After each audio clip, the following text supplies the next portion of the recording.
সুপ্রিয় বন্ধুগণ, আসসালামু আলাইকুম।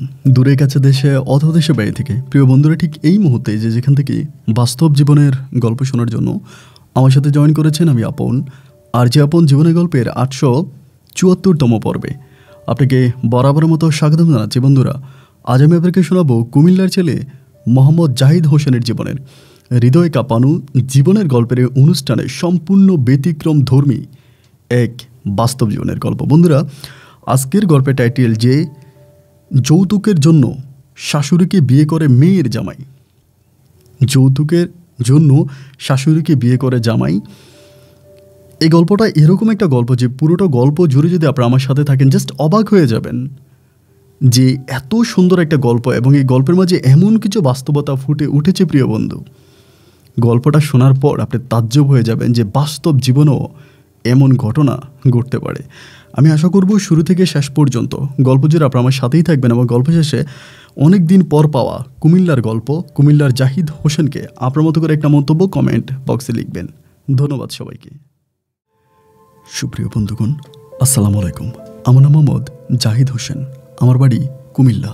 বন্ধুরা, আমি আমার জীবনের গল্পটা শুরু করার শুরুতে আপনাদেরকে আমার পরিবারের ব্যাপারে জানিয়ে রাখি। আমার পরিবারে আমি আছি, আমার বাবা আছে, মা আছে, তাছাড়া রয়েছে আমার দাদা দাদি সহ রয়েছে আমার কাকা। এছাড়া আমাদের পরিবারে আরও রয়েছে আমার বড় 3টা বোন।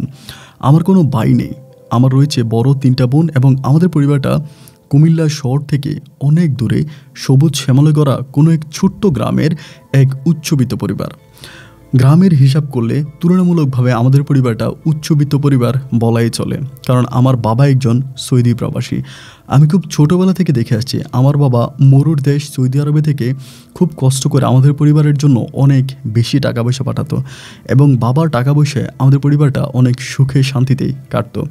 ছোটোবেলা থেকে একটা বিষয় দেখতাম যে আমার বাবা সৌদি আরবে যাওয়ার পরে সবসময় মাকে সহ এলাকার অন্য অন্য লোকদের সাথে ফোনে কথাবার্তা বলার সময় বলতো যে আপনাদের কোনো ছেলে সন্তানকে আপনারা বিদেশে পাঠাইয়েন না, কারণ বিদেশ বলতেই কষ্ট।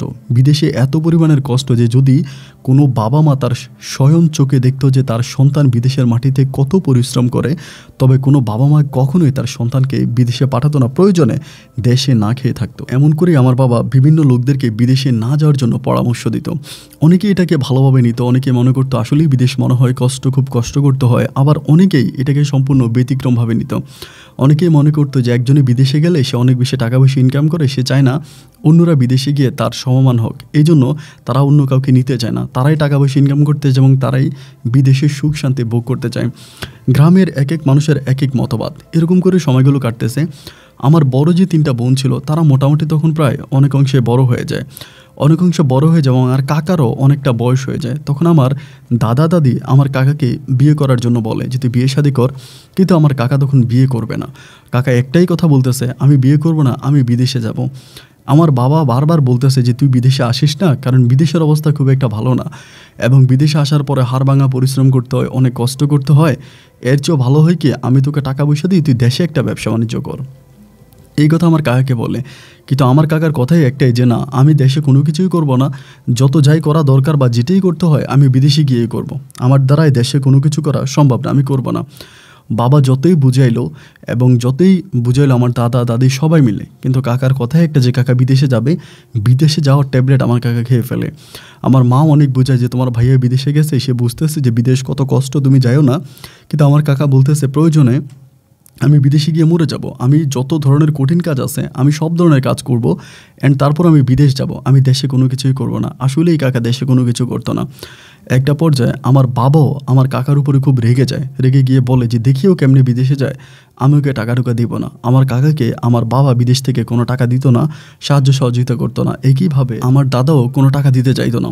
তখন পরিবারের মাঝে অনেকটা ঝামেলা হয়ে যায়। কাকা সবসময় ঝামেলা করে আমার দাদার সাথে যে আপনি আপনার বড় ছেলেকে জমি বিক্রি করে বিদেশে পাঠাইছেন, তাহলে আমাকে কেন টাকা দিচ্ছেন না, আমাকে টাকা দেন, এটা ওইটাভাবে অনেকভাবেই কথাবার্তা বলা হয়। কিন্তু কোনোভাবে আমার দাদার কথাই একটা যে না, আমার বড় ছেলে যেটা বলছে সেটাই, তুই বিদেশে যাইস না, তুই দেশে কোনো ব্যবসা বাণিজ্য কর, তোর যত টাকা পয়সা লাগে আমরা দিব। কিন্তু কাকার মাথায় ঢুকেছে বিদেশের পোকা, কাকা দেশে কোনো কিছুই করবে না। এভাবে সময়গুলো কাটতে কাটতে আমার একেবারে বড় যে বোনটা আছে, আমার বড় বোনের বিয়ে ঠিক হয় এবং আমার বড় আপু খুব শিক্ষিত সুন্দরী একজন মেয়ে ছিল, যার জন্য আমাদের এলাকারই অনেক বড় একজন টাইটেল পাস মাওলানার সাথে আমার বোনের বিয়ে হয়, মানে বিয়ে ঠিক হয়। তো বিয়ের দিন মোটামুটি সব কিছু ঠিকঠাক চলতেছিল। বিয়ের আগের দিন রাতে হঠাৎ করে আমার কাকা আমার বোনের বিয়ের গয়না নিয়ে পালিয়ে যায়।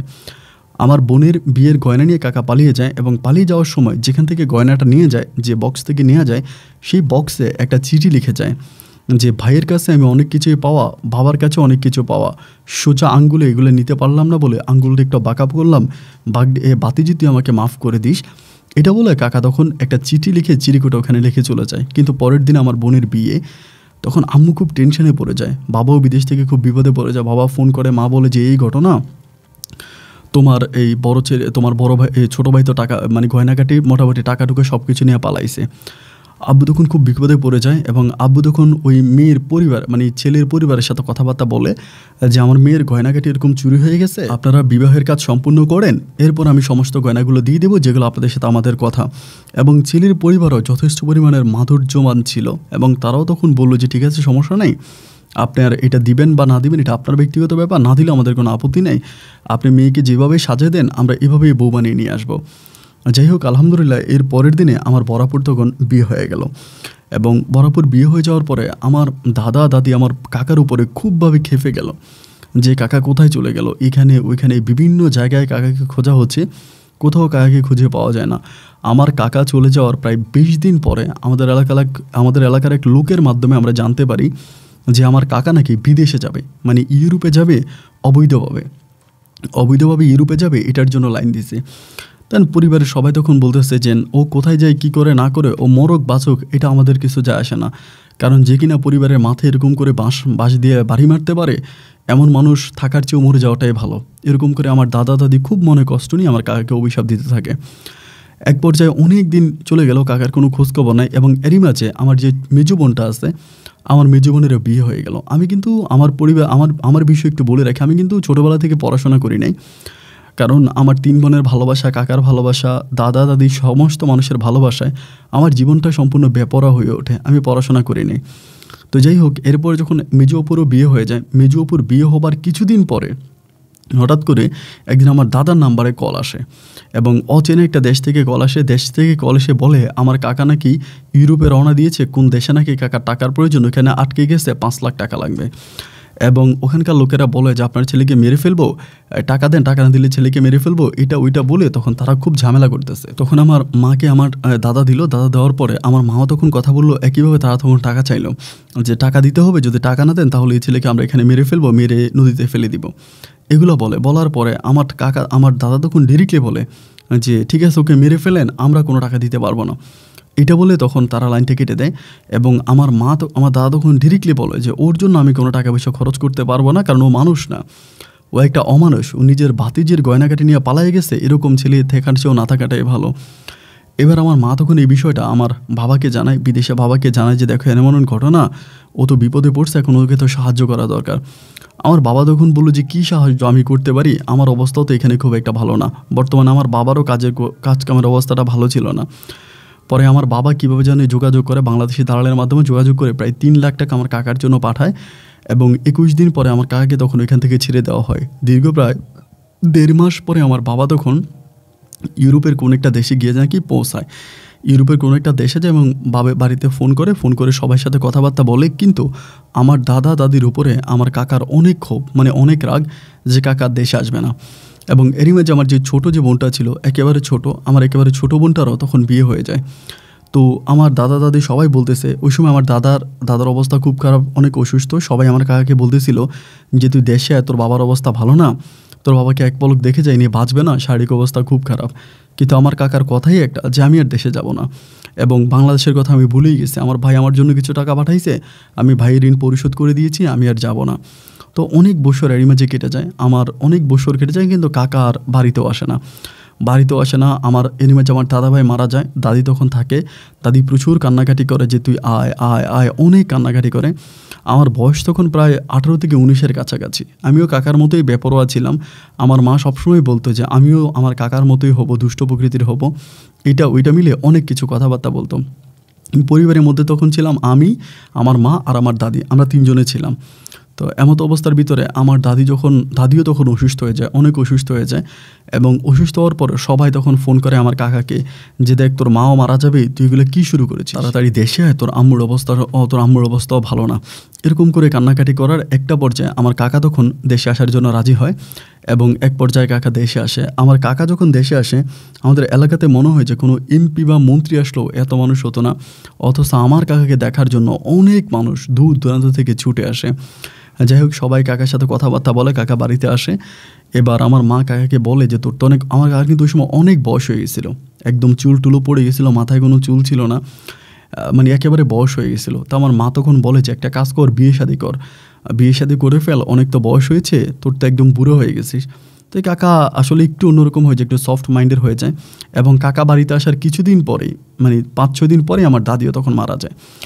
এবং দাদি মারা যাওয়ার পরে কাকার মনটা একেবারেই ভেঙে যায়। তো এরপরে আমার আম্মা বলে, ঠিক আছে আমি মেয়ে খুঁজি, দেখি কোথাও মেয়ে পাওয়া যায় কিনা। এরকম করতে করতে আমার আম্মা তখন খোঁজাখুঁজি করতে করতে আমাদের এলাকা থেকে মোটামুটি বেশ দূরেই এক মাস্টার রুমা নামের একটা মেয়েকে আমার আম্মা ঠিক করে। মেয়েটার বয়স একেবারেই কম ছিল, আমার থেকেও ছোট ছিল। তাই এরকম একটা বয়সী মেয়েকে আমার কাকার জন্য বিয়ের জন্য ঠিক করে। মেয়ের পরিবার যেহেতু জানতে পারছে যে ছেলে ইউরোপে থাকে, তারা এক কথায় রাজি হয়ে গেল যে ঠিক আছে, ছেলের বয়স হয়েছে, এতে কোনো সমস্যা নাই, কিন্তু ছেলে যেহেতু ইউরোপে থাকে তাহলে তারা বিয়ে দেবে, তারা বিয়ের জন্য রাজি। এবং আমার কাকার কথা হচ্ছে যে কোনো রকম একটা বিয়ে করতে পারলেই হয়, যেহেতু মা বিয়ের জন্য প্রেশার দিতেছে, দাদা দাদি দুজনেই মারা গেল, সেই হিসাবে আমার কাকা বিয়ে করবে। তো এরপরে যাই হোক, আমার কাকার বিয়ে ঠিক হলো। আমার বাবাও তখন সৌদি আরব থেকে বাংলাদেশে আসলো। আসার পরে বাবার সম্মুখীনে পরিবারের সবার সামনে আমার কাকার তখন বিয়ে শাদী কমপ্লিট হলো রুমা নামের মেয়েটার সাথে। এবং বিয়েটা শেষ হওয়ার পরে আমার কাকা বেশি দিন থাকে নাই, প্রায় 15-16 দিনের মতো থাকে বিয়ের পরে। এরপরে আমার কাকা আবারও ইউরোপে চলে যায়। এবং ইউরোপে গিয়ে আমার কাকা কিন্তু অনেক টাকা পয়সা ইনকাম করতো, প্রায় সব টাকা পয়সা আমার আম্মার অ্যাকাউন্টে পাঠাইতো। আমার আম্মাকে আমার কাকা অনেক বিশ্বাস করে, অনেক ভালোবাসে, যার জন্য সব টাকা আমার মায়ের অ্যাকাউন্টে পাঠাতো। এই সময় যে রুমা নামের যে মেয়েটাকে বিয়ে করে, ওই মেয়েটা আমাদের পরিবারেই থাকতো। পরিবারের সদস্যের মধ্যে যখন ছিলাম আমি, মা আর আমার কাকি, আমরা 3 জন মানুষে থাকতাম। এইভাবে সময়গুলো কাটতে কাটতে, তো আমি যেহেতু বেকার ছিলাম, কোনো কাজ টাজ করতাম না, বাড়ির মধ্যেই থাকতাম বেশিক্ষণ। তো রুমার সাথে আমার মোটামুটি এক ধরনের একটা ভালো সম্পর্ক হয়ে যায়। রুমা বলতে আমার চাচিমা। তো কাকিমার সাথে আমার একটা ভালো সম্পর্ক হয়ে যায়। আমি ওনার সাথে এইদিকে ওইদিকে ঘুরতে যাই এবং ওনার বয়সের সাথে আমার বয়সের অনেক মিল আছে। দুজন প্রায় একই বয়সী হওয়ার কারণে একজনের সাথে আরেকজনের মনের অনেক মিল হয়ে যায়। এবং মিল হয়ে যাওয়ার পরে আমরা দুজনে অনেক দুষ্টামি করি, মাঝে মাঝে রাত জেগে লুডো খেলি এবং বাইরে ঘুরতে যাই, পুকুরে মাছ ধরি, দুজনে মিলে এটা ওইটা পালন করি। দুজনের মাঝে মোটামুটি খুব ভালো একটা সম্পৃক্ততা হয়ে যায়। এরই মাঝে কেটে যায় প্রায় 2 বছরের মতো। এই 2 বছরে আমার কাকা দেখা যায় 15 দিনে বা 16 দিনে একবার বাড়িতে ফোন দিত এবং ফোন করলেও আমার আম্মার সাথেই কথা বলতো, তার বউর সাথে খুব একটা কথা বলতো না। 1 মিনিট খুব বড় জোরে কথা বলতো, এরপরে কেটে দিত। কাকার কথাই একটা ছিল, ভালো আছো? যদি আমার কাকি বলতো হ্যাঁ ভালো আছি, লাইন কেটে দিত। এবং কাকিকে এক্সট্রা কোনো টাকাও দিত না, সমস্ত টাকাই আমার কাকা তখন আমার আম্মার অ্যাকাউন্টে পাঠাতো। এইভাবে সময়গুলো কাটতে কাটতে আমার কাকির মনে অনেক কষ্ট জমে যায়। তিনার মনে অনেক কষ্ট জমে যায়, তিনি মানে ভিতরে অনেক বেশি কষ্ট পায় এবং এই কষ্টের কথা সে কারোর সাথে শেয়ারও করে না, নিজে নিজে কান্নাকাটি করে বাসায় বসে থাকে। এমন করে আমার সাথে মাঝে মাঝে 2-1টা কথা শেয়ার করতো যে আমার বাবা মা এরকম বয়স্ক একটা লোকের কাছে আমাকে বিয়ে দিল, যে কিনা আমার বাবার বয়সী হবে, কেন পরিবার আমাকে এরকম করলো, চাইলেও তো তোমার মতো একটা সুন্দর ছেলের কাছে আমাকে বিয়ে দিতে পারতো। কাকি সবসময় আমাকে এরকম ইঙ্গিত করে কথা বলতো যে আমি নাকি দেখতে অনেক সুন্দর, এটা ওইটা অনেক কথাবার্তা বলতো। তো এরকম করতে করতে মাঝে মাঝে যেহেতু একই ঘরে থাকতাম, খাওয়া দাওয়ার পাশাপাশি ঘোরাফেরার পাশাপাশি আমার কাকির সাথে মাঝে মাঝে গায়ে হাত দেওয়া হয়ে যেত। ধরেন আমি কাকিকে একটা কিল মারছি, কাকি আমাকে 2টা মারতো, আমি একটা ধাক্কা মারলে আমাকে আরেকটা মারতো, আমি গাল টেনে দিলে উনি আমার গাল টেনে দিত, আমার বুকে উনি হাত দিলে আমি ওনার বুকে হাত দিয়ে ফেলতাম। মানে এরকমভাবে দুষ্টমি করতে করতে একটা পর্যায়ে আমাদের দুজনের মাঝে, যেহেতু দুজনেই উঠতি বয়সী ছিলাম, আমিও অনেক উঠতি বয়সী, কাকি অনেক উঠতি বয়সী, এবং সে অবস্থার ভিতরে আমার তখন কাকির সাথে এক ধরনের খারাপ মানে ইঙ্গিতাঙ্গা চলতে থাকে। এবং এইভাবে সময়গুলো কাটতে কাটতে ইচ্ছে হোক আর অনিচ্ছে হোক একটা সময় আমার কাকির সাথে আমার অবৈধ সম্পর্ক শুরু হয়ে যায়। এবং অবৈধ সম্পর্কটা হওয়ার জন্য মানে এরকম ছিল যে আমাদের পরিবারে তো কোনো মানুষ ছিল না। দেখা যায় আমার মা নানু বাড়িতে গেলে মা 3 দিন 4 দিন নানু বাড়িতে থাকতো, তখন পরিবারে আমি আর আমার রুমা চাচি থাকতাম।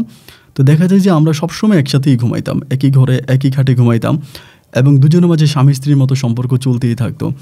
এইভাবে সময়গুলো কাটতে কাটতে একটা পর্যায়ে রুমার প্রতি আমার অন্যরকম ভালোবাসা জন্মে যায়। মানে এত পরিমাণের ভালোবাসা জন্মায় যে আমি রুমাকে মনে হয় আমার জীবনের চাইতে বেশি ভালোবাসি।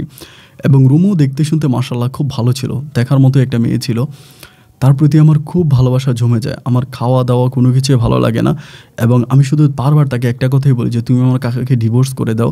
ও আমাকে বলে আমি তোমার কাকাকে ডিভোর্স করলে আমি তোমাকে কীভাবে বিয়ে করব, কারণ সম্পর্কে তো তুমি আমার ভাতিজা হও, এটা তো কোনো অবস্থায় সম্ভব না। মানে আমি কোনো আইন, কারণ নিয়ম নীতি কোনো কিছুই মানতে চাই না। আমার কথাই একটা, যে আমি রুমাকে পছন্দ করি, আমি রুমাকে বিয়ে করতে চাই এবং আমি রুমাকে নিয়ে আমার জীবনের বাকি সময়গুলো কাটাতে চাই। এভাবেই সময়গুলো কাটতে থাকে, কোনোভাবেই কোনো কিছু ঠিক করতে পারতেছি না। এরই মাঝে প্রায় 2.5 বছর মতো কেটে যায়। এরই মাঝে রুমা 2বার বেবি কনসেপ্টও করে এবং ডাক্তারের মাধ্যমে সে তার বেবিও নষ্ট করে। যদিও আমি বলি যে বেবি নষ্ট করার প্রয়োজন নাই, তুমি বেবি নাও, এবং বেবি নিলে একটা ঝামেলা হবে, সেই ঝামেলার সূত্র ধরে আমি তোমাকে পেয়ে যাব, ওরকম করে বলতাম। কিন্তু রুমা বারবার আমাকে একটা কথাই বলতো, তোমার সাথে আমার একটা খারাপ সম্পর্ক শুরু হয়ে গেছে বা একটা খারাপ সম্পর্ক আমরা কন্টিনিউ করতেছি, কিন্তু তোমাদের পরিবারটা অনেক ভালো, তোমার কাকার সাথে তোমার আম্মার সম্পর্ক, তোমার কাকার সাথে তোমার বাবার সম্পর্ক, এরকম একটা সম্পর্কের মাঝে ফাটল ধরে যাবে যদি কোনো সময় তারা জানতে পারে যে তোমার সাথে আমার এরকম সম্পর্ক আছে। যদি সম্পর্কটা হচ্ছে এটা সারা জীবন হোক, কিন্তু এটা কাউকে বলার প্রয়োজন নেই। এগুলো করে উনি তখন স্কিপ করতে থাকে, বাট আমি বিষয়গুলো স্কিপ করি না।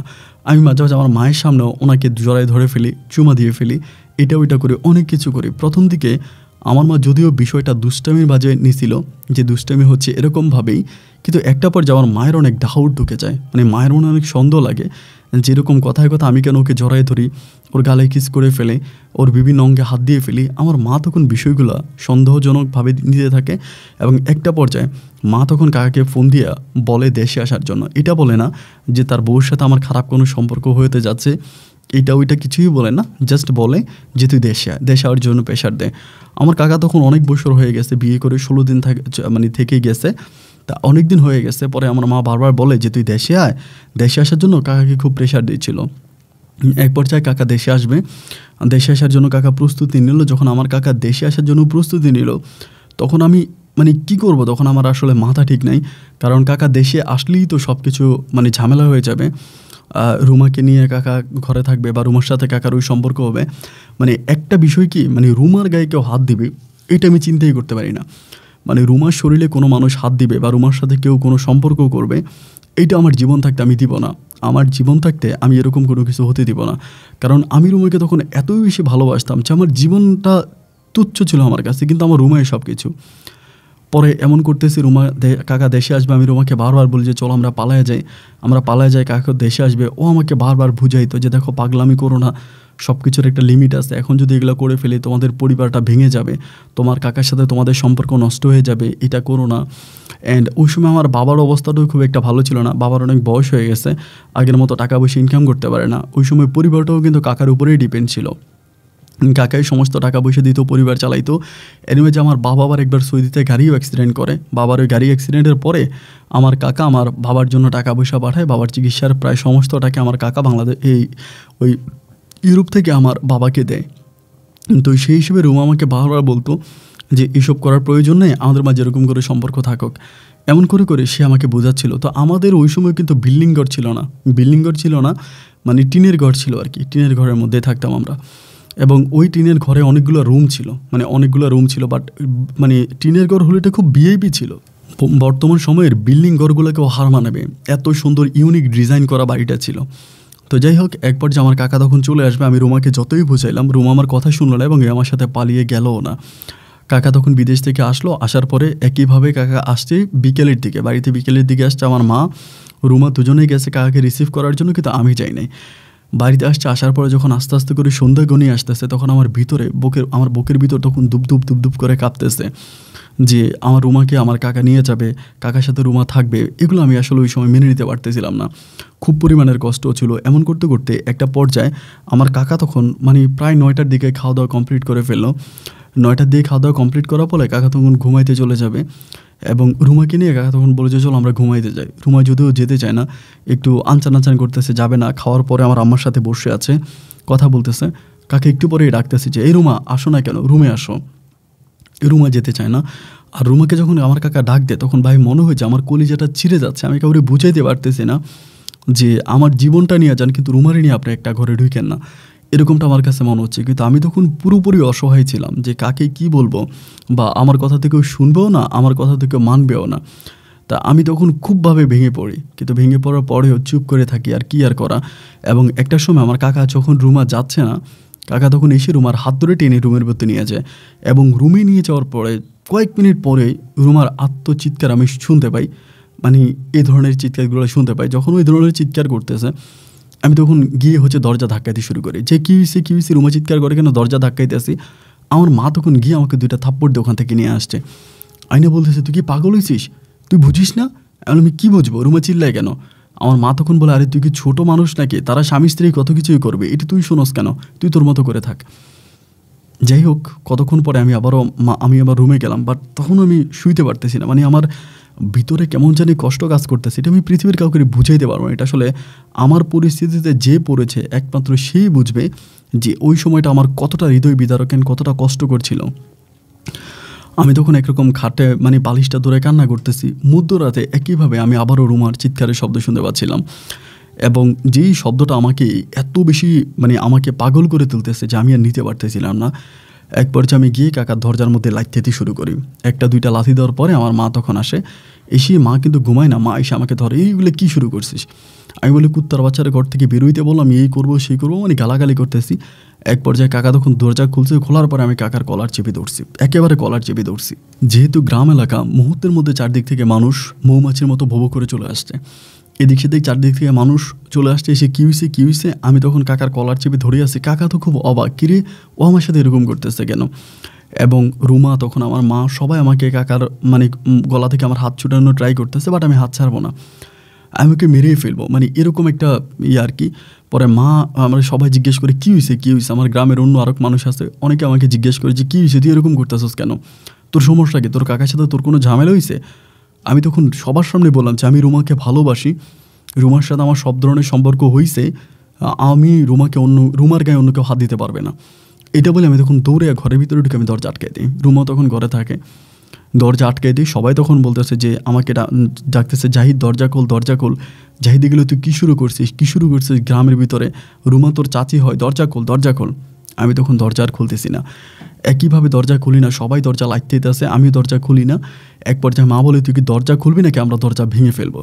তাও আমি দরজা খুলি না। এবার আমার মা আর গ্রামের আরও কিছু মানুষ মিলে দরজাটা ভাঙা শুরু করে। বুঝতেই পেরেছেন যে টিনের ঘরে দরজা যখন ভাঙা হয় তখন কী পরিমাণে শব্দ হয়। চারদিক থেকে তখন অনেক মানুষ, গ্রামের প্রায় সমস্ত মানুষ তখন আমাদের বাড়িতে হাজির হয়ে যায়। দরজা ভাঙার পরে আমি তখন রুমাকে জড়িয়ে ধরে আছি খাটের উপরে। রুমা তখন নিচের দিকে তাকে আছে, আমি রুমাকে জড়িয়ে ধরে কাঁদতেছি। আমার আম্মা গিয়ে আমাকে টেনে হেসড়ে রুমার কাছ থেকে নিয়ে আসে, এনে উঠানের মধ্যে এনে আমার আম্মা আমাকে পাথারিকভাবে জুতা দিয়ে পিটাইতে শুরু করে। জুতা দিয়ে মারতেছে আর বলে, তুই বাড়ি থেকে বের হয়ে যা, আমি আজকের পর থেকে আমি তোর মা না, এবং তুই যদি এই পরিবারে আসিস তাহলে তুই আমার মরা মুখ দেখবি। রাতের ওই গভীর অন্ধকারে আমি তখন আমার মায়ের সামনে থেকে কান্না করতে করতে লুঙ্গি আর একটা গেঞ্জি পরা অবস্থায় বাড়ি থেকে বেরিয়ে যাই, এবং লুঙ্গি আর গেঞ্জি পরা অবস্থায় বাড়ি থেকে বেরোয় আমার একটা বন্ধুর বাড়িতে যাই। ওরে ঘুম থেকে উঠাই, ওর ওখানে গিয়ে আমি শার্ট প্যান্ট পরে আমি তখন চলে যাবো, আমি থাকবো না আর এই কুমিল্লাতে, আমি চলে যাবো। আমার বন্ধু এবং বন্ধুর মা তারাও তখন বিষয়টা কিছুটা আন্দাজ পায় যে এই ধরনের ঘটনা, তারাও তখন বোঝায় যে পাগলামি করো না, তুমি থাকো, এবং এটা কী ধরনের কথা, তোমার চাচি হয়, সেই চাচির সাথে তোমার কি কিছু হবে, তুমি যে এখন এগুলা করতেছো, তোমার চাচাকে তো আর এই মুহূর্তে অন্য কোথাও বিয়ে করাইতে পারবে না, কারণ তোমার চাচার যে পরিমাণের বয়স হয়েছে, এই বয়সে তো তার কাছে আর অন্য কেউ এখন বিয়ে বসবে না। সো এটা তুমি ভালো করো না, এই কাজটা তুমি ঠিক করো না, এরকম করে সবাই আমাকে বোঝাচ্ছে। বাট আমি আর কারো কোনো কথাই শুনছি না, কারো কোনো মতমানত তো আমি নিচ্ছি না। আমি তখন আমার মতো করেই পাগলামি করে যাচ্ছি, এবং সকাল হওয়ার সাথে সাথে আমি তখন আমার বন্ধুর বাড়ি থেকে বেরিয়ে গেলাম, এবং বেরিয়ে হয়ে রাজধানী ঢাকার উদ্দেশ্যে রওনা দিলাম। ঢাকাতে গেলাম। ঢাকাতে যাওয়ার পর আমার দূর সম্পর্কের এক চাচাতো ভাই আছে, তো ওর বাসায় উঠলাম। ওর বাসায় ওঠার পরে ওর সাথে কথাবার্তা বললাম। ও তখন পড়াশোনা করতো ওইখানে পলিটেকনিক্যালে পরে। ওর বাসা বলতো একটা মেসের মতো আর কি, সবাই থাকে ওইখানে উঠছি। উঠার পরে 2-4 দিন ওইখানে থাকলাম। বাড়ির সাথে ফোনে যোগাযোগ করে দেখি যে বাড়ির অবস্থা খুবই খারাপ। মানে আমার কাকা বাড়ি থেকে বের হয় না, বাড়ির মধ্যেই থাকে, সারাক্ষণ কান্নাকাটি করে, আমার আম্মাও কান্নাকাটি করে। এবং এই ঘটনার 2-1 দিন পরে আমার বাবাও বিদেশ থেকে চলে আসে, কারণ যেহেতু এরকম একটা ঘটনা ঘটে গেছে, এলাকার মান সম্মান তো আর আমাদের রইল না। আমার আব্বা তখন বিদেশ থেকে এসে সবাইকে বুঝায় যে যা হবার তা হইছে, এগুলা বদ্দায় কাকাকে বুঝায়, কাকার তো কোনো দোষ নাই, কিন্তু আমিও তো আমার মনটাকে আসলে বুঝাইতে পারতেছিলাম না। এমন একটা সিচুয়েশান, এটা আসলে যাদের সাথে ঘটেছে তারাই বুঝবে যে এইটা আসলে কন্ট্রোল করা কতটা কষ্টকর। তাহলে আমি আর কী করবো, আমি তখন ওই একইভাবে পড়ে আছি ঢাকাতে। এরকম পড়ে থাকতে কিছুদিন আসি, আমার কাছে তো অত টাকা পয়সা নাই, মোটামুটি যা কিছু টাকা পয়সা ছিল ওইগুলো দিয়ে কয়েকদিন থাকার পরে ভাবলাম একটা চাকরি নেই। তো চাকরির সন্ধানে যাচ্ছি, বাট কোথাও তেমন কোনো ভালো চাকরি পাচ্ছি না।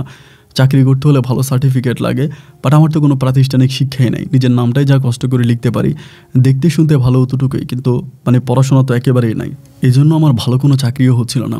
চাকরি যখন হচ্ছিল না তখন এরকম করে সময়গুলো কাটতে কাটতে একটা পর্যায়ে ভাবলাম যেহেতু চাকরি হয় না, গার্মেন্টসে চাকরি নিয়ে নিব।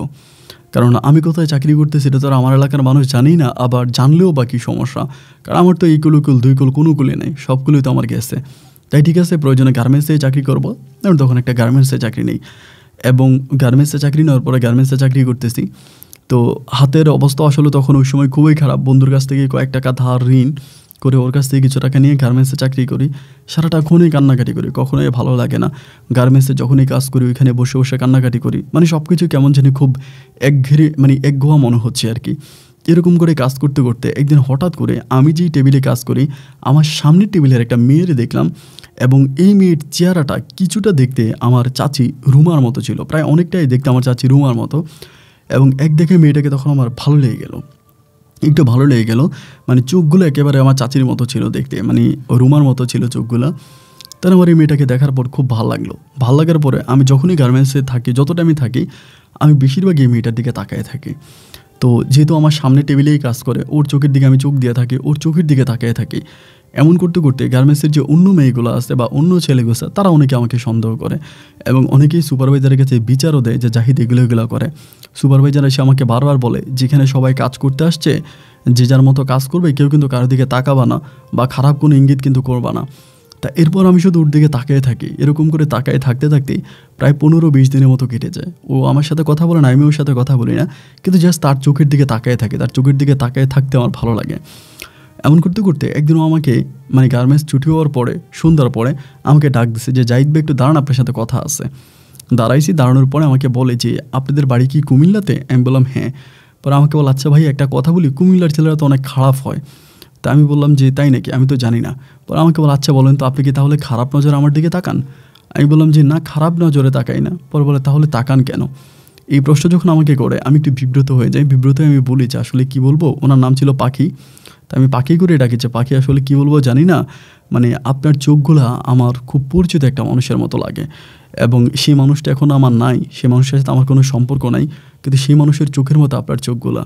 তারপর আমাকে বলে যে ঠিক আছে, যদি দেখতে হয় তাহলে গোপনে দেখেন, কারণ এরকম যে সবার সামনে আপনি তাকিয়ে থাকেন, আপনি কি জানেন যে আপনাকে এখান থেকে বের করে দেওয়ার জন্য পরিকল্পনা হচ্ছে।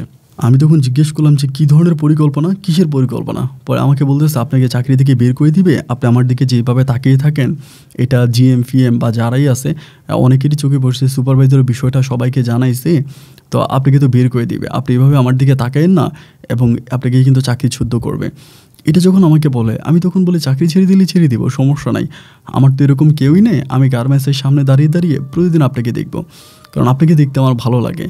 তাই তখন বলে পাগল একটা, আচ্ছা কালকে তো আমাদের ছুটি আছে, তো আপনি নিলে 10টার দিকে অমুক জায়গায় আসেন, আমরা কোথাও ঘুরতে যাব।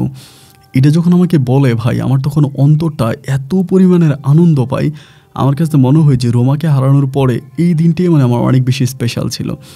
আমি সারাটা রাতে একটা ফোটো ঘুমাই নাই, সারা রাত খাটের এই পারে ওই পারে করে কাটাচ্ছিলাম। একটা পর্যায়ে তখন সকালবেলা আমি প্রায় 7টার দিকে উঠে একদম রেডি সেডি হয়ে বসে আছি। তো এখানে যারা আছে সব ছেলেগুলোই তো পড়াশোনা করে, সবাই আমাকে বলে কী ব্যাপার জাহিদ ভাই, আপনি তো সকাল সকাল ঘুম থেকে উঠে একেবারে দুলে সেজে বসে আছেন, কোথায় যাবেন? আমি কাউকে কোনো কিছুই বলি না, রেডি হয়ে আসি। একটা পর্যায়ে বের হয়েছি, ওর সাথে ফোনে কথা বললাম, ও আমাকে বলে আসো, পরে গেলাম। ওইখানে যাওয়ার পর আমরা ঢাকা শহরের খুব সুন্দর সুন্দর জায়গাগুলোতে প্রায় সারাদিন পর্যন্ত ঘুরলাম, এবং এই ঘোরার মাঝে আমাদের মাঝে প্রেম ভালোবাসা হয়ে গেছে। হয়তো মুখে বলি নাই, ও হয়তো মুখে বলা নাই, কিন্তু আমাদের দুজনের মাঝে মোটামুটি ভালোবাসাবাসি হয়ে গেছে। ওর বাড়ি ছিল বরিশালে, এবং বরিশালে ওর বাবা মা আছে আমাকে বললো, এবং তার একটা বিয়েও হয়েছে, কিন্তু স্বামীর সাথে বনিবনা হয়নি, স্বামী ভালো না হওয়ার কারণে স্বামীর সাথে ডিভোর্স হয়ে গেছে। এবং ডিভোর্স হয়ে যাওয়ার পরে ওর এক মামার মাধ্যমেও তখন এখানে চাকরিতে আসে, মানে ঢাকায় আসে, ঢাকায় সেখানে চাকরি নেয়। ও তখন অপারেটর ছিল, অপারেটর থাকার কারণে ওর বেতনও মোটামুটি ভালো ছিল। বাট আমি কিন্তু ওই সময় হেল্পার ছিলাম, মানে হেল্পারই করতাম। তা হেল্পারি করে আমি যে পরিমাণে টাকা পাইতাম, ভালোই বেতন পাইতাম। এমন করে ওর সাথে তখন আমার মিষ্টি প্রেমের একটা সম্পর্ক তৈরি হয়। আমরা দুজন দুজনাকে অনেক বেশি ভালোবাসি, একজন আরেকজনকে ছাড়া চোখের পলক ফেলতে পারি না।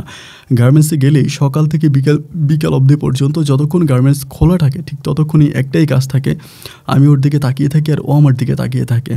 এমন করে দুজনের মাঝে একটা গভীর প্রেমের সম্পর্ক শুরু হয়। সম্পর্কের সূত্র ধরে আমি প্রায় যত টাকায় বেতন পাইতাম সমস্ত টাকাগুলোই রুমার পেছনে খরচ করে ফেলতাম, পাখির পিছনে খরচ করে ফেলতাম। আমার তো পরিবারে কোনো টাকা দেওয়া লাগতো না এবং আমার নিজস্ব কোনো খরচও ছিল না। অন্য ছেলেরা সিগারেট খাইতো বা বাজে পথে টাকা নষ্ট করতো, আমার তো এরকম কোনো কিছুই ছিল না। আমি দিন শেষে ইনকাম যা করতাম, ইনকামের সমস্ত টাকা দিয়ে আমি তখন পাখির সাথে এদিক সেদিক ঘুরতাম এবং ওর সাথে ঘোরাফেরা করতাম। ওই সময় আমি বাড়িতেও কোনো যোগাযোগ করি না, বাড়িতেও কোনো কথাবার্তা বলি না, বাড়ির সাথেও কোনো যোগাযোগ নাই, মাকেও ফোন করি না, বাবাকেও ফোন করি না, কাকা কি দেশে আছে না বিদেশ থেকে চলে গেছে বা রুমের কী অবস্থা, এই সমস্ত নিয়ে আমার কোনো রকমের মাথা ব্যথা নাই। আমি শুধুমাত্র পাখির সাথে খুব ভালো সময় কাটাচ্ছিলাম।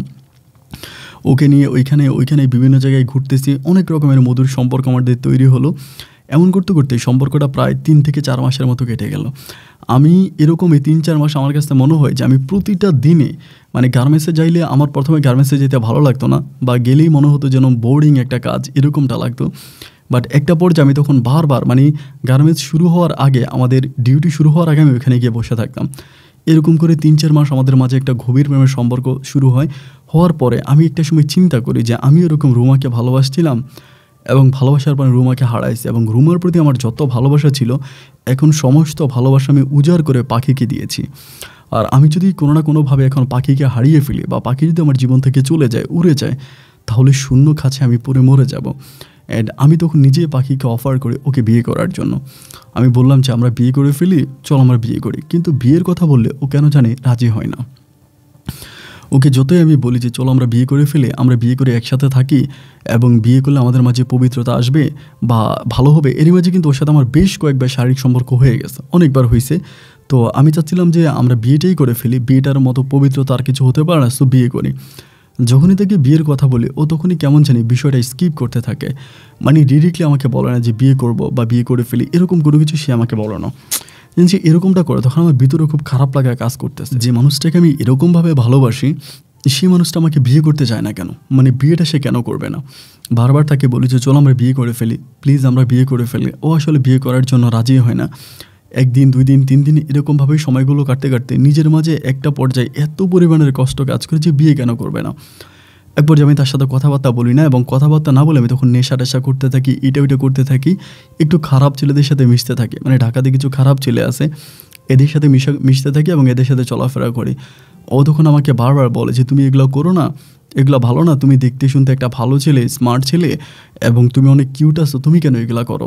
আমার কথা হচ্ছে যে তুমি আমাকে ভালোবাসো, আমার সাথে তোমার সব কিছু হচ্ছে আমাদের, মানে কিন্তু তুমি আমাকে বিয়ে কেন করবা না, বিয়ে কেন করতে চাও না, এবং শুধু বিয়ে করতে চায় না কেন, এটার কারণেই ধরেন আমার মনের ভিতরে কষ্ট, আর কিছু নেই, বিয়ে কেন করবা না।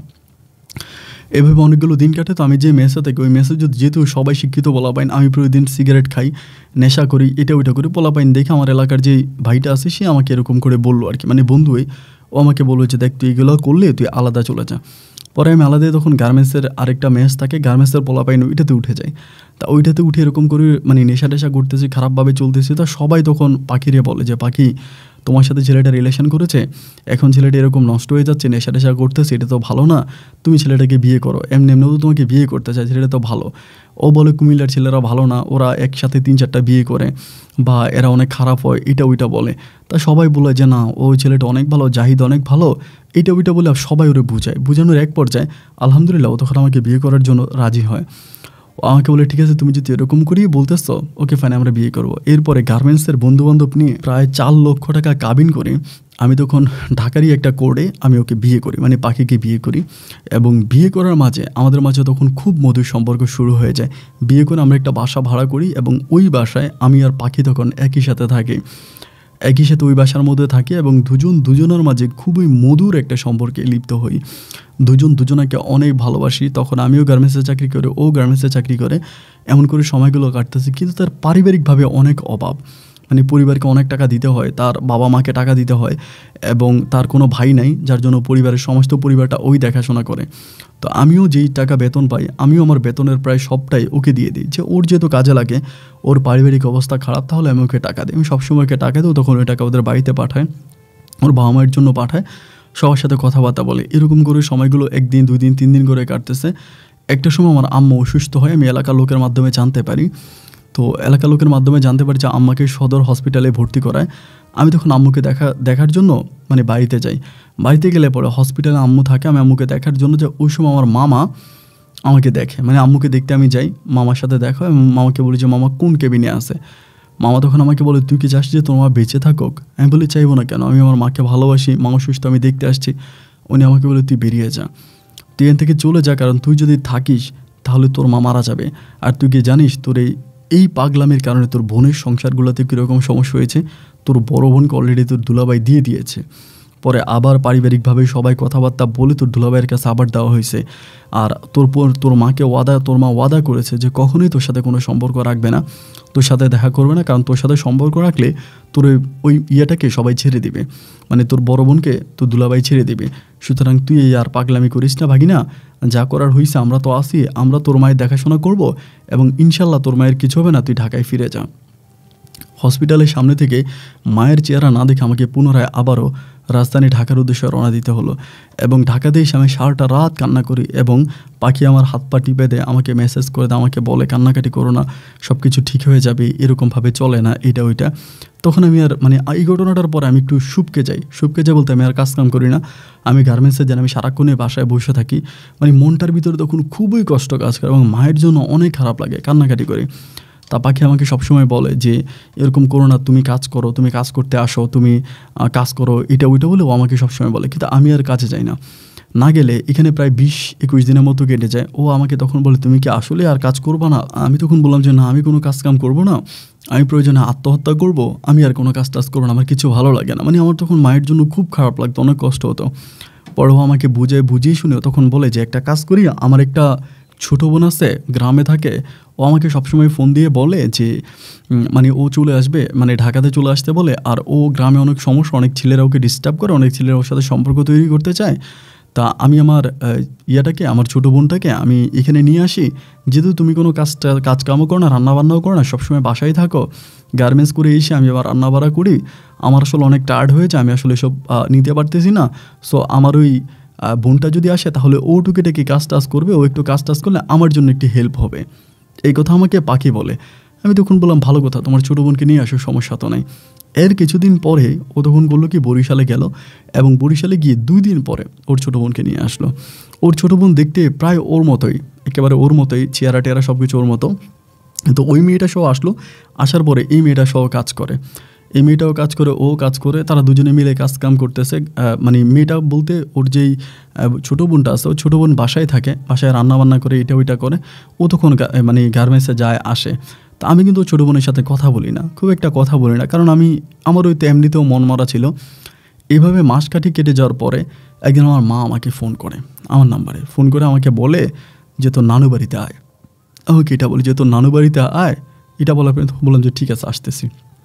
যে ডেট দেয় ওই ডেটে তখন আমি নানু বাড়িতে গেলে মা তখন আসে, একটা সাদা চাদর মোড়ায় থাকে। মাকে দেখে আমার অনেক মন খারাপ হয়ে যায়, মা অনেক অসুস্থ হয়ে যায় আর কি, মানে বুঝে যায় অনেক অসুস্থ। পর আমাকে বলে তুই নাকি ঢাকায় বিয়ে করছিস, এমনিই বলে আমাকে।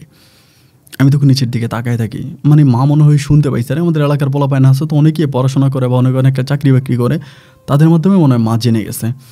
মা আমাকে বলে তুই নাকি বিয়ে করছিস, 2বার জিজ্ঞেস করার পর আমি বললাম যে হ্যাঁ মা করছি। মা আমাকে বলে মেয়ে কী করে?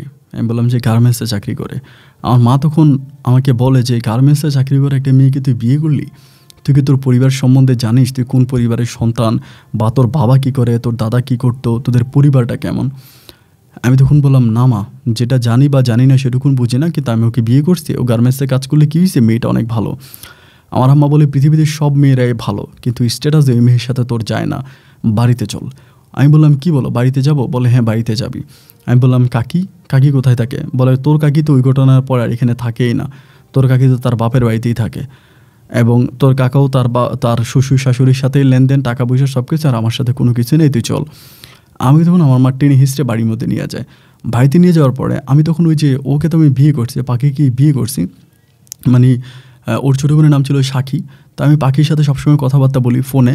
ও আমাকে বলে তুমি তাড়াতাড়ি এখানে চলে আসো বা যেমনি পারো। সে বলে আমার অবস্থাটা ভালো না, আর আমাদের পরিবারে তো আর কোনো মানুষ না, আমার মা একাই থাকে ঘরে, তো মা খুব অসুস্থ, আমি মাকে দেখাশোনা করতেছি, আমি এখন কি করব, তুমি প্লিজ একটু ম্যানেজ করো না, আমি দেখি কী করা যায়, এটা ওইটা বলে আমি তখন ওকে বুঝাচ্ছি।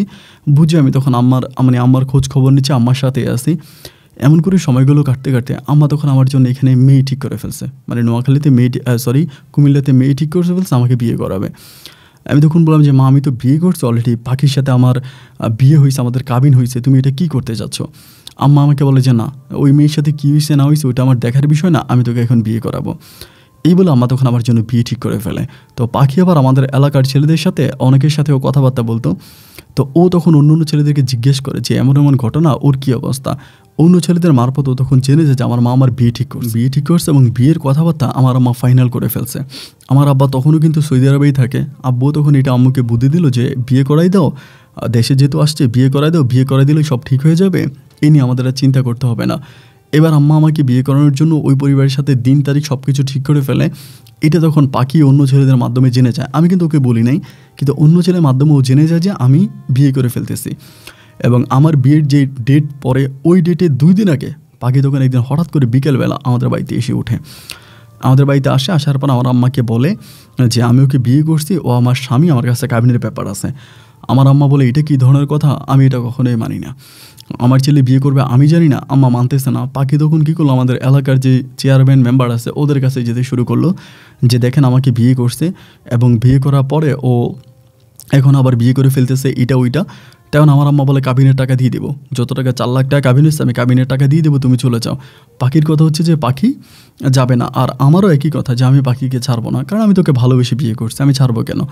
আমার আম্মা আমাকে অনেকভাবে বোঝায় যে দেখ গার্মেন্টসের মেয়েরা ভালো হয় না, আর বিশেষ করে এই মেয়ের বাড়ি বরিশালের মেয়েরা খুবই খারাপ হয়, এটা তুই করিস না, মেয়েটাকে ছেড়ে দে, তুই কাবিনের টাকা দিয়ে দে। আমি তখন বলছি যে তুমি কাবিনের টাকা দিলে দিতে পারো, বাট আমি সিগনেচার করবো না, আমি ওকে ছাড়বো না। এরকমভাবে মা আমাকে যতই বুঝাইলো আমি মায়ের বুঝ নিলাম না। পরে এলাকার আরও যে অন্য মহিলারা আছে তারা সবাই মিলে আসছে, এসে আমার আম্মাকে বোঝাচ্ছে যে কেন এরকম করতেছো, তোমার ছেলে এর আগে এরকম একটা ঘটনা ঘটাইছে যার জন্য আজকে পারিবারিকের এই অবস্থা। তো এখন যেহেতু এই মেয়েটাকেও বিয়ে করছে, মেয়েটাও দেখতে শুনতে ভালো আছে, ওর চেহারা চুরু তো অনেক বেশি সুন্দর, এই মেয়েটাকে নিয়ে ও সংসার করুক না, তুমি কেন বাধা দিচ্ছ।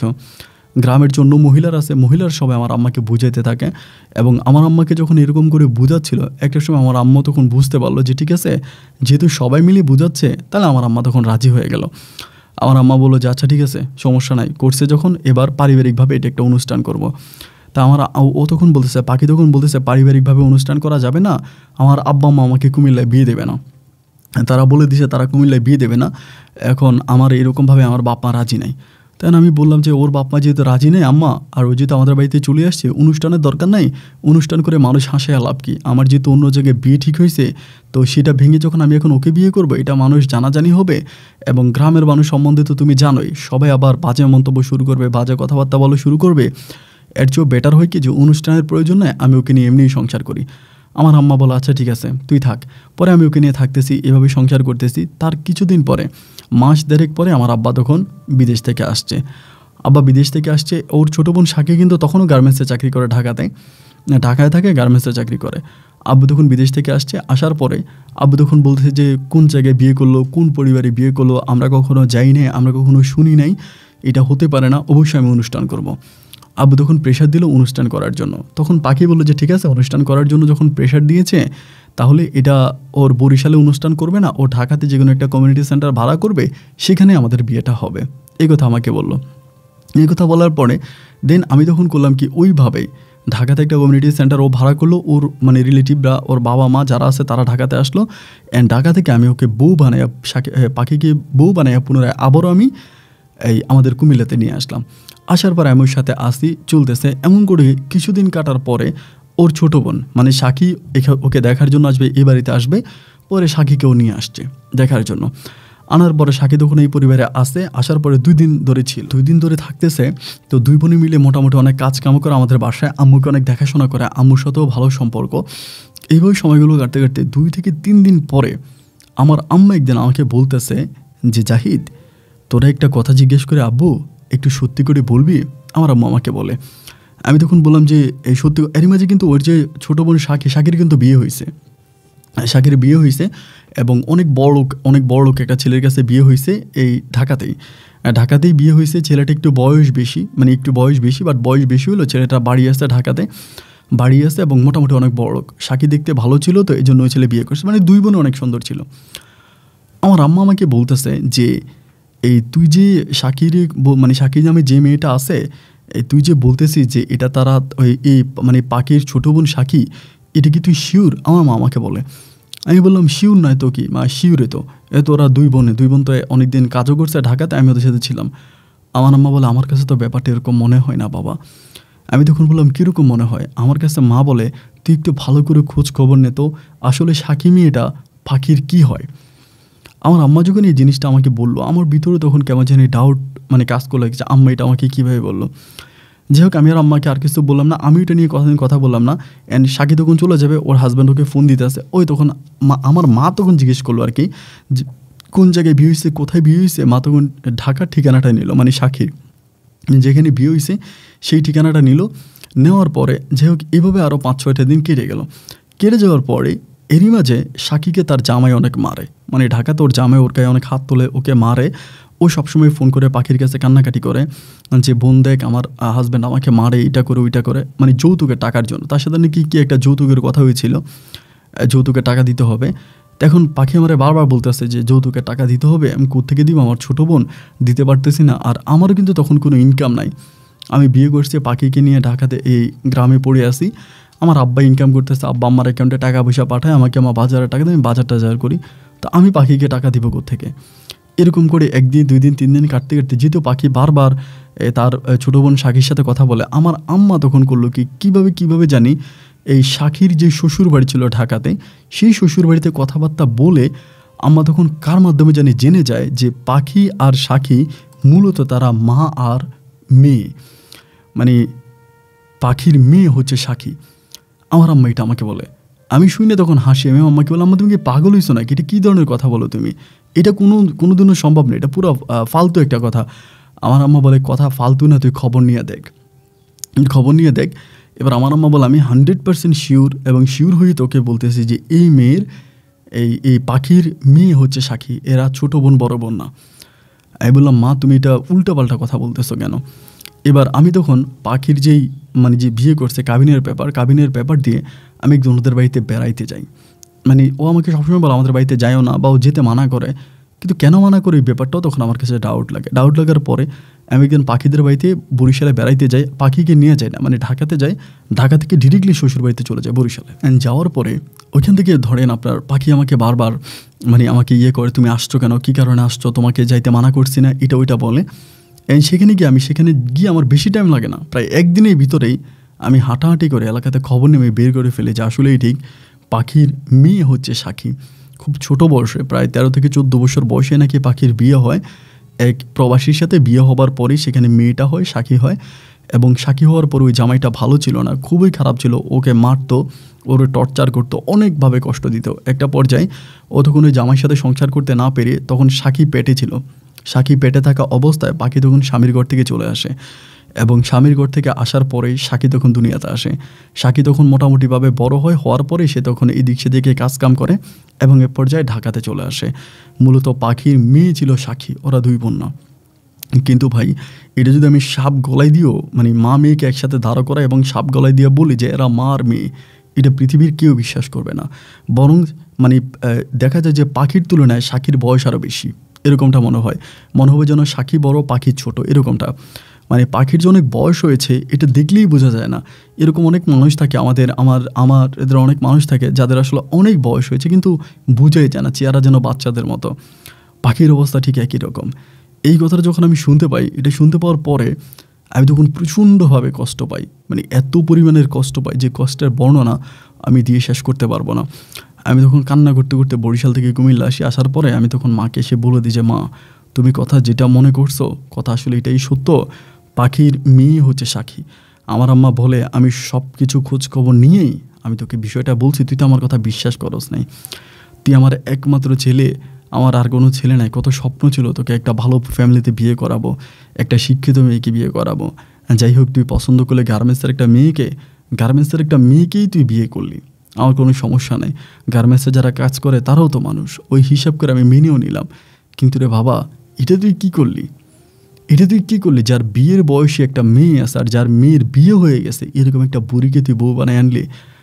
আর তুই কি এতদিন ওর সাথে ছিলি, প্রেম করলি, ভালোবাসলি, একসাথে ঘুমাইলি, তুই কি বুঝোস নাই? আমি বললি মা, আমি বুঝতে পারি নাই, আমি আসলেই বুঝতে পারিনি ওর যে বিয়ের বয়সে একটা মেয়ে আসছে, এবং ও খুব টেকনিক্যালি সাকিকে তখন আমাদের পরিবারে ঢুকাইছে। এবং যাই হোক, এবার আমি আর ওর কোনো কিছু বলতেছি না। আর এদিক দিয়ে শাকির অবস্থাও ভালো না, যেখানে বিয়ে দিছে ওইখানে শাকির উপরে খুব টর্চার করা হয়। ওই লোকে আরও ওই লোকে এর আগেও বিয়ে করছে। শাকি ওর কত নাম্বার বউ ওই লোকে আল্লাহ তালাই ভালো জানে। তা এবার আমি তখন পাখিরে মানে কথায় কথায় বলি যে পাখি, শাকি তোমার কি হয়? পরে আমাকে বলে আমার ছোটো বোন, এগুলো বলে। একদিন রাতে আমি ওরে খুবভাবে ধরছি, ধরে বলি যে আমার কাছে সত্য করে বলো তো শাকি তোমার কি হয়? ও আমাকে বলে শাকি আমার ছোটো বোন হয়, আর কি হবে? আমি বললাম পাখি, মিথ্যা কথা বইল না, তুমি অ্যাটলিস্ট আমার কাছে মিথ্যা কথা বইল না, তুমি আমার কাছে সত্য কথা বলো যে শাকি তোমার কি হয়? ও আমাকে বলে আমি কতবার বলবো যে আমার ছোটো বোন? আমি তখন বললাম ঠিক আছে, তাহলে আমি তোমার আর তোমার বোনের ডিএনএ টেস্ট করব। আমাকে বলে তুমি কি পাগল হইছ? তুমি কিসের ডিএনএ টেস্ট করবা? কেন ডিএনএ টেস্ট করবা? আমি বললাম কারণ এই শাকি তোমার ছোটো বোন না, শাকি তোমার মেয়ে। এটা বলার পর তখন একদম চুপ হয়ে যায়, আর কিচ্ছু বলে না, নিচের দিকে তাকায় আছে, কিছুই বলে না। আমি বললাম যে নিচের দিকে তাকায় আছো কেন? সত্য কথা বলো, শাকি কি তোমার মেয়ে না? ও তখন বলে তুমি কি করে জানো? আমি তখন বললাম কত খারাপ হতে পারে মানুষ, তুমি কত বড় খারাপ যে তুমি নিজের মেয়েটাকে বোন বলে আজকে এতগুলো বছর আমার সাথে বেইমানি করে গেলা। তুমি কিভাবে পারলা আমার সাথে এই কাজটা করতে? তুমি না বলো যে কুমিল্লার মানুষ খারাপ, কুমিল্লার মানুষ খারাপ মানুষ দেখে তুমি এই কাজটা করতে পারলা, এই কাজটা করলা। ও আমাকে বলে দেখো, আসলে আমার খুব কম বয়সে বিয়ে হয়েছে, অনেক কম বয়সে বিয়ে হয়েছে, এবং এটা যে আমার মেয়ে এটা আমি মানতেই পারি না। এবং আমার মেয়ে হলো আমাদের দুজনের সম্পর্ক বোনের মতো, আমরা একজন আরেকজনের সাথে বোনের মতো সম্পর্ক। আমি তখন বলি তুমি আমার সাথে এই বেইমানি করার পরে তুমি কীভাবে চিন্তা করলা যে আমি তোমার সাথে সংসার করব? ও আমাকে বলে দেখো, আমার এই তিন কুলে কেউ নাই, আমার তিন কুলে কেউ নেই। তুমি তো আমার বরিশাল আমাদের গ্রামে গেছো, আসলে ওরা অনেক গরিব, মানে শুধু গরিব বললে ভুল হবে, একেবারেই গরিব, নিম্নবিত্ত একেবারেই নিম্নবিত্ত। তা আমাকে বলে যে তুমি আমাকে ছেড়ে দিও না, অনেক স্বপ্ন নিয়ে তুমি আমাকে, আমি তো তোমাকে বিয়ে করতে চাই নাই, তুমি নেশা করো, খারাপ হয়ে গেছো, রাস্তাঘাটে খারাপ ছেলেদের সাথে মিশো, খারাপ কাজ করো, যার জন্য পরে বাধ্য হয়ে তোমাকে বিয়ে করছে। আমি এই কারণে তোমাকে বিয়ে করতে চাই না, কারণ আমার বিয়ের বয়সে একটা মেয়ে আছে, এবং বিয়ের বয়সে একটা মেয়ে আছে বলে আমি তোমার কাছে করি নাই। যাই হোক, আমার মেয়েটা তো আমি খুব বিপদে পড়ছি, আর মেয়েটাকে আমি যে লোকের কাছে বিয়ে দিছি ওই লোকের সাথে, ওই লোক অনেক বড় লোক, এরপরও বিয়ের সময় সে আমার কাছে মাত্র 5 লাখ টাকা চেয়েছিল, তার ওই 5 লাখ টাকা দিব। এত বড় লোক হওয়ার পরও সে কেন 5 লাখ টাকা আমার কাছে চাইছি সেই ভালো জানে। তো এখন আমি তাকে এই টাকাটা দিতে পারতেছি না, তুমি যদি আমাকে টাকাটা হেল্প করো। আমি তখন বললাম বাহ, তুমি ঘর পোড়ার মধ্যে আলু পোড়া দিচ্ছ, যেখানে তুমি আমার সাথে এত বড় বেইমানি করলা, এত বড় চিটারি করলা, তার তো কোনো বিচার হচ্ছেই না, বা এই নিয়ে তুমি কোনো কিছু বলোই না। এখন তুমি উল্টা বলতেছো তোমার মেয়ে অন্য ছেলে সংসার করার জন্য আমি তোমাকে টাকা দিব, তুমি আমার পরিবারে টাকা যাচ্ছ। ও তখন আমার পা ধরে কান্নাকাটি করে যে আমাদের জীবনটা এইভাবে নষ্ট করে দিও না, তুমি যেমনি পারো সব কিছু ঠিক করো। আমি বললাম যে না, সব ঠিক হবে কী করে, আমার মা অলরেডি জেনে গেছে যে শাকি তোমার মেয়ে। ও তখন কান্নাকাটি শুরু করে, কী বলো আম্মা এটা জেনে গেছে? আমি বললাম হ্যাঁ, আমার আম্মা জেনে বিষয়টা আমাকে জানাইছে। এরপরেই শুরু হলো পাখির উপরে বর্বর নির্যাতন। যে এত পরিমাণের নির্যাতন যে নির্যাতনের কথা বলে বোঝানো যাবে না। আমার আম্মা বলে আমি কাবিনের পেপার নিয়ে থানায় গিয়ে তোর নামে মামলা দিব যে তুই বিবাহিত হয়েও কুমারী পরিচয় দিয়ে আমার ছেলেকে বিয়ে করছিস, তুই একটা প্রতারক, আমি তোর নামে প্রতারকের মামলা করব। এই কথা বলি তখন আমার আম্মা করে কি পাখিকে ধমকাধমকি করতে থাকে, এবং ধমকাধমকির একবার যে আমার আম্মা বলে যে আমি আমার ছেলেকে অন্য কোথাও বিয়ে করাবো, তুই আমার ছেলেকে ছেড়ে দে। পাখি একটা কথাই বলে আমার জীবন চলে যাবে, কিন্তু আমি কখনোই ওকে ছাড়বো না, আমি ওকে ছেড়ে যাব না। এবং এভাবেই তখন তর্কাতর্কির এক পর্যায়ে আমার আম্মাকে তখন গ্রামবাসীরা বুদ্ধিতে একটা কাজ করেন, ছেলেটাকে আরেকটা বিয়ে করাই দেন। এবার আমার আম্মা কী করে, আমার আম্মার পছন্দে আমার নানু বাড়ি থেকে আরেকটা মেয়েকে আমাকে বিয়ে করাই দেয়, এবং খুব গোপনীয়তাভাবে এক রাতের মধ্যে আমার আম্মা বিয়ে করে ওইটাকে নিয়ে আসে। এবং বিয়ে করে আনার পরও পাখি তখনও পর্যন্ত কোনো কিছু বলে না, মানে কিছুই বলে না, হ্যাঁ না এই যে আমি আরেকটা বিয়ে করে ফেলছি। আমি কিন্তু আমার ওই বউয়ের কাছেই থাকতেছি, ওই বউ নিয়েই ঘুমাচ্ছি, ওই বউয়ের সাথে আমার সব কিছু হচ্ছে, কিন্তু পাখির সাথে আমার কোনো কিছুই হয় না। হয়তো দিনে 1-2বার পাখির সাথে আমার দেখাও হয় না। পাখি তখন সকাল থেকে রাত পর্যন্ত আমার বাড়িতে বান্দি দাসীর মতো কাজই করতে থাকে। একইভাবে সকাল থেকে রাত পর্যন্ত কাজ করে তখন পাখি আলাদা একটা ঘরে থাকতো। আমি তখন আমার বউকে নিয়ে, বর্তমান বউকে নিয়ে আমি তখন অন্য একটা ঘরে থাকতাম।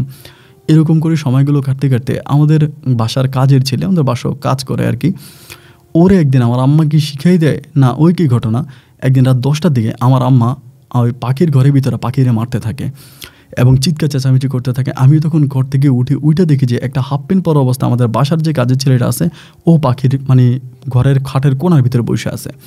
গ্রামের আরও 8-10 জন আসছে, আইসা সবার কাছে আমার আম্মা বলতেছে যে দেখো আমার কাজের ছেলের সাথেও ঘুমায়।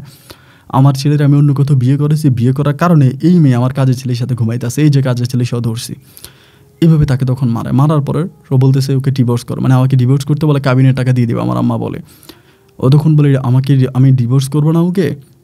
আসলে আমি সত্যটা আজও জানি না, ওকে সত্যি আমাদের ঘরে কাজের ছেলের সাথে ধরা খাইছে নাকি আমার আম্মা একটা কাহিনী করছে। আমার কাছে এখন মনে হচ্ছে যে আম্মা মনে একটা কাহিনী করছে, ও ধরা খাইছে বলে আমার কাছে মনে হয় না। ও কিন্তু আমাকে অনেক ভালোবাসতো, পাখি আমাকে অনেক ভালোবাসতো, যেটা আমি আমার বর্তমান বউর কাছেও পাই নাই, এটা সত্য কথা বলতেই হবে। যাই হোক, সেদিনটাতে গ্রামবাসীর সবাই মেরে পিটে পাখিকে তখন গ্রাম থেকে বের করে দেয়। একইভাবে গ্রামের লোকেরা মিলে ওকে ঢাকার বাসে উঠে তখন ঢাকাতে চলে যায়। ঢাকাতে চলে যাওয়ার পরে আমি তখন আমার বর্তমান বউ নিয়ে আসি। তো বর্তমান বউর সাথে আমি আমার সংসার করতে এই আমার যে বর্তমান বউটা আছে ও কথায় আমাকে খোঁচা মারে যে হ্যাঁ কিছুতেই কিছু হলে আগের বউ ভালো ছিল, ওই বুড়িটারই বিয়ে করছে, ওই বুড়িটা ভালো ছিল, এই বুড়িটার সাথে সংসার ভালো কাটছিল, ওই বুড়িটাই যার বিবাহিত একটা মেয়ে আছে তারে ভালো লাগছে, এরকম করেও আমাকে কথায় খালি খোঁচা মারে। ধরেন আমি একটা কথা বলি, যে মানে স্বামী হিসাবে একটা কথা বললে আমাকে একটু পরিমাণের মূল্যায়ন করে না, আমাকে কোনো দাম দেয় না, কথায় ও আমাকে তেড়ে আসে মারার জন্য। এরকম করে একদিন একটা বিয়ের অনুষ্ঠানে গেছি, আমাদের গ্রামের একটা বিয়ে, এটা অনেক মাস পরে, প্রায় 8-9 মাস পরের কথা আমি বলতেছি। আর এরই মাঝে 8-9 মাসে পাখি যে ঢাকায় চলে গেল, পাখির সাথে আমার আর কোনো যোগাযোগ নাই এবং সাক্ষীর সাথে আমার আর কোনো যোগাযোগ নাই, কোনো রকমের যোগাযোগ নাই। তো এর অবস্থার ভিতরে একদিন একটা বিয়ের অনুষ্ঠানে গেলাম। বিয়েতে যাওয়ার পরে মানে ও খাবার খাইতেছে, আমিও খাবার খাইতেছি, এই কথা কাটাকাটির ভিতরে মানে দুজনে একটু কথা কাটাকাটি হয়েছে আমার বউর সাথে, আমার পাশাপাশি টেবিলে বসে খাচ্ছি।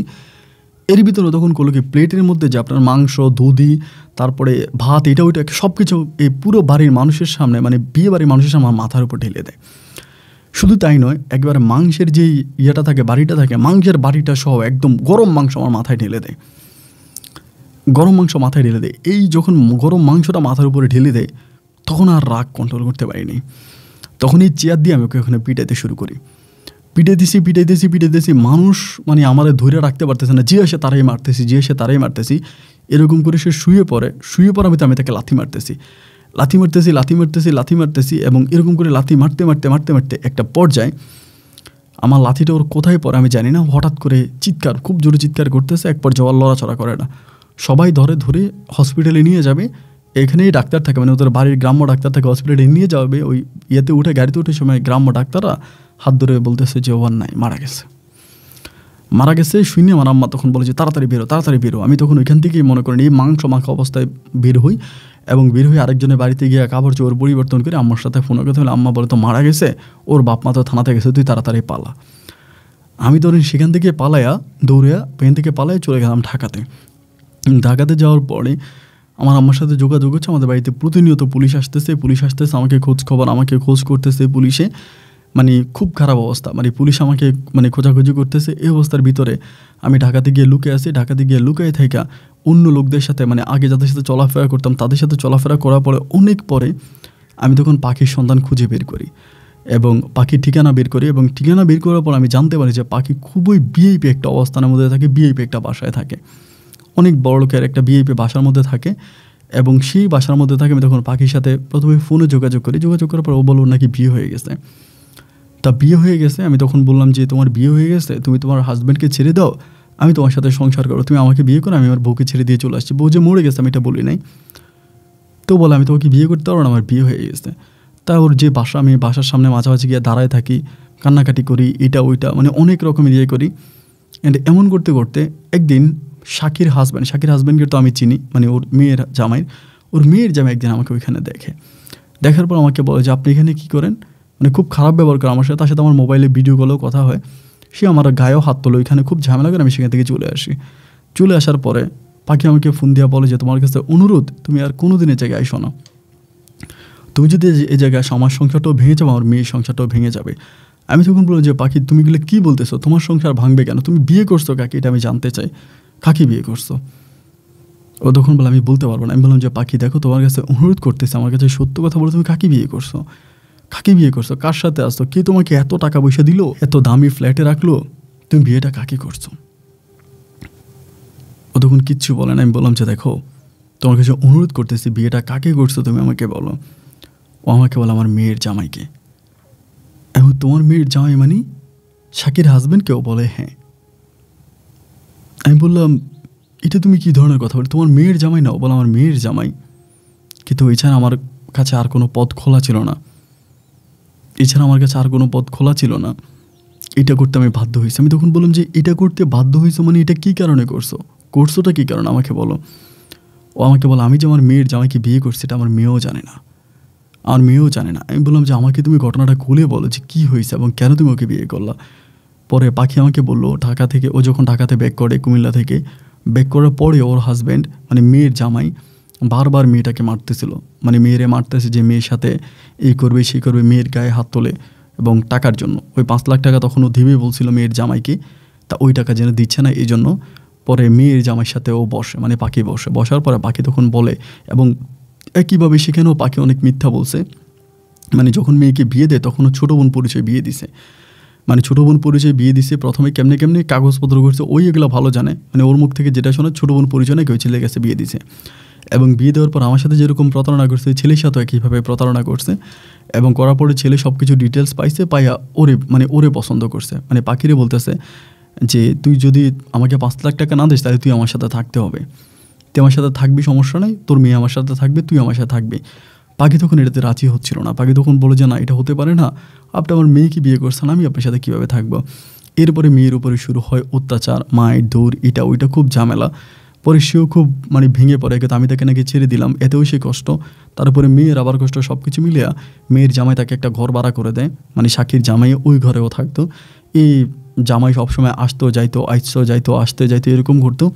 ওর কাছেও তখন খারাপ লাগতো। এরকম যাতায়াত করতে করতে করতে করতে একটা পর্যায়ে যেহেতু পাখির সাথে এই লোকের শারীরিক সম্পর্ক হতো, এক পর্যায়ে সেই লোক নাকি শাকিকে ছেড়ে দেয়, মানে ওর যে মেয়ে আছে মেয়েকে ছেড়ে দেয়।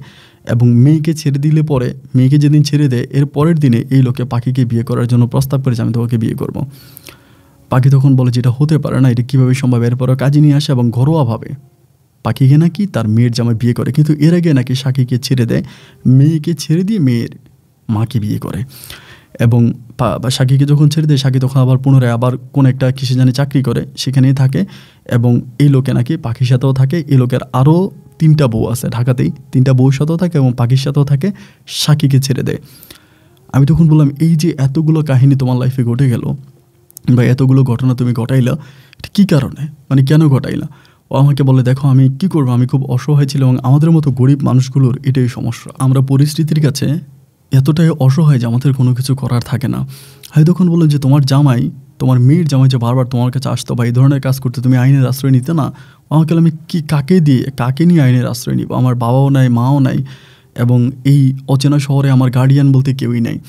আমার মেয়ে কেমনে কেমনে ওই লোককে পটাইছে বা এই লোককে পটায় আমার মেয়ে বিয়ে বইছে, এবং বিয়ে বসার সময়ও কেমনে কেমনে কী হয়েছে আমি এগুলো কিছুই জানি না। তো লাস্ট পর্যন্ত যে এই লোকে আমার দিকে খারাপ নজর দেবে আমি সেটাও বুঝতে পারি নাই। আমি কুমিল্লা থেকে আসার পর আমার থাকারও কোনো জায়গায় ছিল না, উনি নিজে আমাকে একটা ঘর ভাড়া করে দেয় এবং সেই ঘর ভাড়ায় সে মাঝে মাঝে আসে যায়, আমার সাথে তার অবৈধ সম্পর্ক হতে থাকে। অবৈধ সম্পর্কের সূত্র ধরে আমার মেয়েকে সে ছেড়ে দেয় এবং ছেড়ে দিয়ে সে আমাকে বিয়ে করে। তো আমি তখন বললাম যে দেখো এটা কীভাবে সম্ভব? ও আমাকে বলে আমি জানি না। এবং সে এখনও তার মেয়ের জামাইয়ের সাথেই আছে এবং ওর যে মেয়ে আছে ওই মেয়েকে ছেড়ে দেওয়ার পরে ওই মেয়ের পুনরায় আরেক জায়গায় বিয়ে হয়েছে, শাকির আরেক জায়গায় বিয়ে হয়েছে, ওই জামাইয়ের সাথে শাকিও ভালো আছে এবং এদিক দিয়ে পাখিও তার মেয়ের জামাইকে বিয়ে করে সেও ভালো আছে। কিন্তু মধ্যখানে মা মেয়ের জীবন নিয়ে চিন্তা করতে করতে আমার জীবনটা কেমন জানি তছনছ হয়ে গেল। আমি আপনাকে যেদিন কথাগুলো বলি তার 1 সপ্তাহ আগে আমার আম্মাজান মারা যায়। আমার মা মারা যায়, আমি নোয়াখালীতে আমার মায়ের কবরে মাটি দিতে যাই এবং মাকে মাটি দিয়ে আমি নোয়াখালীতেও থাকি নাই, কুমিল্লাতেও থাকি নাই, আমি কুমিল্লা থেকে পুনরায় আবারও ঢাকাতে চলে আসি। তো এখন আমি আমার পরিচিত মামার বাসায় আছি, সেখানে থাকতেছি এবং বেসরকারি একটা কোম্পানিতে চাকরি করি, কিছু টাকা বেতন পাই। আমার আব্বাও জানি কেমন হয়ে গেছে, সবাই আমার আব্বাকে বলে যে চলে আসেন, সৌদি আরবে থাকেন না, আর অনেক বয়স হয়েছে চলে আসেন। আর এরই মাঝে আমার কাকা রুমাকে নিয়ে গেছে, মানে আমার চাচিকে নিয়ে গেছে, চাচিকে নিয়ে কাকা বর্তমানে ফ্রান্সে আছে, তারা খুব ভালো আছে। আমার জীবনটা, আমার বাবার জীবনটা, আমাদের পরিবারটা কেমন জানি এলোমেলো হয়ে গেল। আমি ইদানিং ধরে কেমন জানি মনে হচ্ছে যে মনে হয় পৃথিবীটা ছেড়ে দিতে পারলেই বাঁচি। পৃথিবীর এই নোংরামি, পৃথিবীর এই প্রতারণা, ছলনা, এই সব কিছু আমাকে কেমন জানি খুব হাঁপিয়ে তুলেছে আপন ভাই। মাঝে মাঝে আপনার গল্পগুলো শুনতে পাই এবং বাস্তব দুনিয়া সম্বন্ধে দিনের পর দিন শুধু ঘৃণায় জন্মাচ্ছে। কেন জানি মনে হয় দুনিয়া থেকে বেঁচে যেতে পারলেই, দুনিয়া থেকে চলে যেতে পারলেই সম্ভবত আমি বেঁচে যাই। আমার দুঃখের কথাগুলো বললাম, জানি না আপনি আপনার মাইক্রোফোনের মাধ্যমে এই কথাগুলো মানুষের সামনে তুলে ধরবেন কি না। তবে যদি ধরেন খুব ভালো লাগবে যে আমি যে জীবনে এতগুলো ভুল করেছি, কেউ কথাগুলো জানতে পারলে হয়তো আমার মতো ভুল আর কেউ করবে না।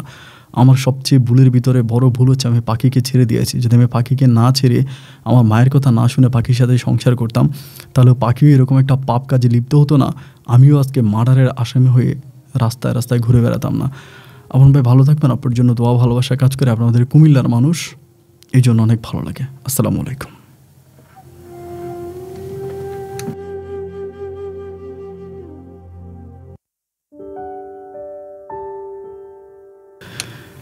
প্রিয় বন্ধুগণ, সবাইকে অনেক বেশি ধন্যবাদ এতক্ষণ পর্যন্ত আমাদের কুমিল্লার ভাই জাহিদের জীবনের বাস্তব গল্পটা শুরু থেকে শেষ পর্যন্ত আমার মুখ থেকে শোনার জন্য।